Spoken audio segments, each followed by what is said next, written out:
Welcome to Lakshmi அம்மா kitchen. இன்றைக்கி நம்ம வெண்டைக்காய் வச்சு தாங்க வெண்டைக்காய் மோர் குழம்பு வெண்டைக்காய் வச்சு சட்னி பண்ண போகிறோங்க. ரொம்பவே டேஸ்ட்டாக இருக்கும். எப்படி பண்ணுறது பார்க்கலாம் வாங்க. ஃபுல்லாக வீடியோ பாருங்கள். கடாயை வச்சுருக்கேங்க. இதில் பாதி வெண்டைக்காய் போட்டு வறுத்து எடுத்துக்கிறேங்க. எண்ணெய் கொஞ்சம் அதிகமாக ஊற்றி வச்சுருக்கேன். ஒரு 50 கிராம் மேலே மொத்தமாக வறுக்க முடியாது. அதனால் தனித்தனியாக இது மாதிரி வதக்கி எடுத்துக்கலாங்க. இது மாதிரி வதக்கி எடுத்துகிட்டு இதிலே தாங்க மோர் குழம்புக்கு கொஞ்சம் வெண்டைக்காய் எடுத்து வச்சுக்க போகிறேன். இது நல்லா வதங்கி வரணுங்க. வெண்டைக்காய் தண்ணியிலையே நல்லா கழுவிட்டு தண்ணி இல்லாமல் துணியில் தொடச்சி எடுத்து தாங்க பண்ணிகிட்ருக்கேன்.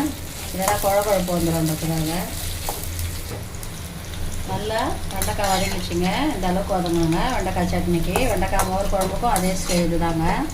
நம்ம இதெல்லாம் எடுத்துகிட்டு திருப்பி இருக்கிற வெண்டைக்காவெல்லாம் போட்டு பொரிச்சு எடுத்துடலாங்க. இது மாதிரி மொத்தமாக போட்டு பொரிக்க முடியாது, குழன்னு ஆகிடும். அதனால தான் 2 வாட்டி போட்டிருக்கேங்க. திருப்பி இருக்கிற வெண்டைக்காய்லாம் 2வது போட்டிருக்கேன். 1/4 கிலோ வெண்டைக்காய்க்கு மேலே எடுத்துருக்கேங்க.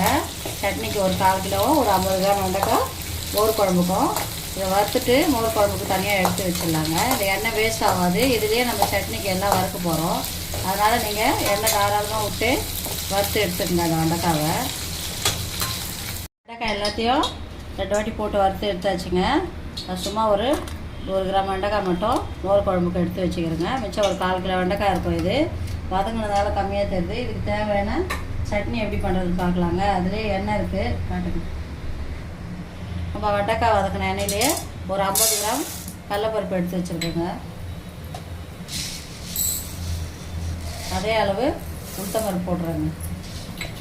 தேவையான ஒரு 6 காஞ்ச மிளகா ஒரு பச்சை மிளகா எல்லாம் போட்டு நம்ம நல்லா வறுத்துக்கலாங்க. பருப்பு நமக்கு இந்த கலரில் வறுத்தா போதுங்க. ஒரு முழு பூண்டு உரிச்சு வச்சுருக்கேன். ஒரே 2 சின்ன இஞ்சி, அவ்வளோதாங்க. இந்த கார சட்னிக்கு எல்லாம் போட்டு வதக்கிட்டு இதில் வெண்டைக்காவை போட்டு அரைக்கிறேங்க. அது மாதிரி தாங்க இது. பூண்டு இஞ்சி போட்டிருக்கேன். இது சின்ன வெங்காயம் ஒரு 10-15 வெங்காயம் 10 வெங்காயம் துண்டு அரிஞ்சு வச்சுருக்கேங்க. நல்லாயிருக்கும் சின்ன வெங்காயம் சட்னிக்கு. இதையும் போட்டு நல்லா அரைக்கலாங்க. ஒரு 2 தக்காளி எடுத்து வச்சுருக்கேங்க. கட் பண்ணி 4 பீஸாக தக்காளி எல்லாம் போட்டு அரைக்கணும். இது கூடவே கொஞ்சம் கருவேப்பிலை போட்டு வதக்கிக்கலாங்க. தேவையான அளவு பெருங்காயம் இதிலே போட்டுடலாங்க. கொஞ்சமாக புளி எடுத்து வச்சுருக்கேங்க. புளி அதில் போட்டுடலாம். ஒரு 3 தேங்காய் பத்தை பொடிசாக அரிஞ்சு வச்சுருக்கேன். இதையும் அதை போட்டுடலாங்க. அவ்வளோதான். இதெல்லாம் வதங்கிடுச்சுங்க. ஸ்டவ் ஆஃப் பண்ணிடலாம். இது ஆறின உடனே நம்ம இது கூட வெண்டைக்காவை சேர்த்து அரைக்க போகிறோங்க. இது ஆறட்டும். அதுக்குள்ளே நம்ம மோர் குழம்பு பார்க்கலாங்க. வெண்டைக்காய் மோர் குழம்புக்கு தேவையானதை பார்த்துடலாங்க. ஒரே ஒரு பச்சை மிளகா போடுறேங்க. ஒரு 2-3 பத்தை தேங்காய் போட்டிருக்கேன். 1 ஸ்பூன் துவரம்பருப்பு, கொஞ்சமாக 1/2 ஸ்பூன் தனியாக ஊற வச்சுருக்கேங்க. அதையும் இதில் சேர்த்துடலாம். சிலர் கடலைப்பருப்பு பச்சரிசிலாம் போட்டு செய்வாங்க. அது அவங்கவுங்க விருப்பம் தாங்க. துவரம்பருப்பு தனியாக ரொம்ப நல்லாயிருக்கும். அதுக்காக தான் இந்த ஒரு 3 சின்ன வெங்காயம், 2 பல்லு பூண்டு, சின்ன துண்டு இஞ்சி, கொஞ்சமாக கருவேப்பிலை சேர்த்துடலாங்க. இதுவரையும் நம்ம அரைச்சிக்கலாம். கொஞ்சம் சீரகம் சேர்த்து கொஞ்சமாக ஒரு 1/2 ஸ்பூன் சீரகம் சேர்த்துடலாங்க. இதுவரையும் நம்ம அரைச்சி எடுத்துகிட்டு வந்துடணும். எல்லா அளவுக்கு அரைச்சி எடுத்துகிட்டு வந்தாச்சுங்க. நான் ஒரு மண் சட்டி வச்சுருக்கேன்.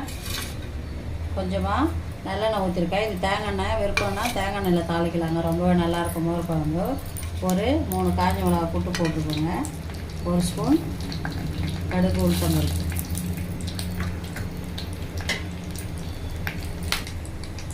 கடுகு பொரிஞ்சிச்சு. ஒரு பச்சை மிளகாய் இதில் போடுறேங்க.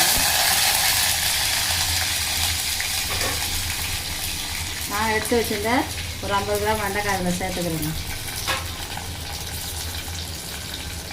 இந்த மோர் குழம்புக்கு தேவையான பெருங்காயம் போட்டுடலாங்க. கூடவே நம்ம மஞ்சத்தூள் போட்டுருவோம். அரைச்சி வச்சுருக்க இந்த மசாலாவை இதில் சேர்த்துடலாங்க.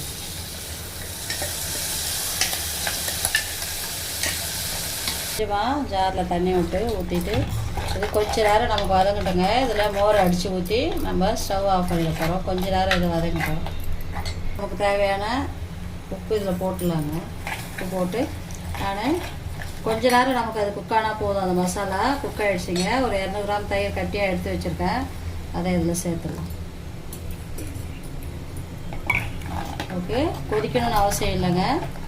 லைட்டாக முட்டை கொதி வந்தோடனே ஸ்டவ் ஆஃப் பண்ணிடலாம். கொத்தமல்லி போட்டு சூப்பராக வெண்டைக்காய் மோர் குழம்பு ரெடி ஆகிடுங்க.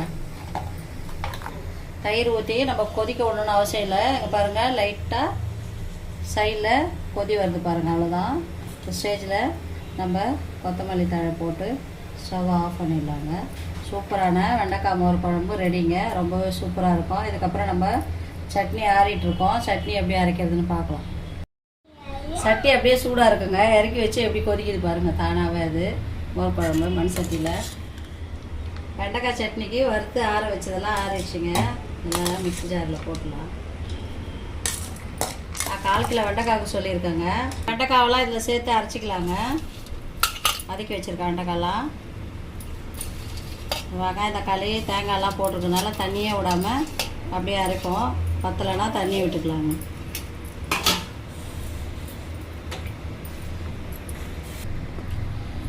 அரைச்சி எடுத்துகிட்டு வந்தாச்சுங்க. தண்ணியை விட்டு பருப்புலாம் இருக்கிறதுனால நம்ம கட்டியாக இருக்கும். தேவையான அளவு தண்ணி விட்டு அரைச்சிக்கோங்க. இப்போ இதுக்கு ஒரு தாளிப்பு போடலாங்க. மிக்ஸி ஜாரை அரைச்சி கொஞ்சம் தண்ணி சேர்த்துக்கலாங்க.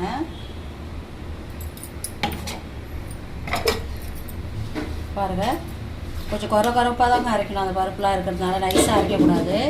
இந்த மாதிரி நீங்கள் அரைச்சி எடுத்துக்கோங்க. இது ரொம்பவே டேஸ்ட்டாக இருக்குங்க. இட்லி தோசை கூட, கேழ்வரகு களி கூட இந்த வெண்டைக்காய் சட்னி சூப்பராக இருக்குங்க. கம்பங்களி கூட ரொம்பவே நல்லா இருக்குங்க. இது சாதத்தை கூட நீங்கள் போட்டு பசிச்சு சாப்பிட்லாம். ரொம்ப டேஸ்ட்டாக இருக்கும். ட்ரை பண்ணி பாருங்கள். இது ஒரு தாளிப்பு போட்டுலாங்க. இப்போ இதுக்கு எண்ணெய் ஊற்றி காஞ்சிட்ருக்குங்க. ஒரு 3 காஞ்ச மிளகா, 1 ஸ்பூன் கடுகு உளுத்தம் பருப்பு, கொஞ்சோட நம்ம கருவேப்பிலை போட்டு தாளிச்சிடலாங்க. ஏற்கனவே பெருங்காயெல்லாம் போட்டிருக்கேன். நான் கருவேப்பிலை மட்டும் போட்டு தாளித்து ஊற்றிடுங்க.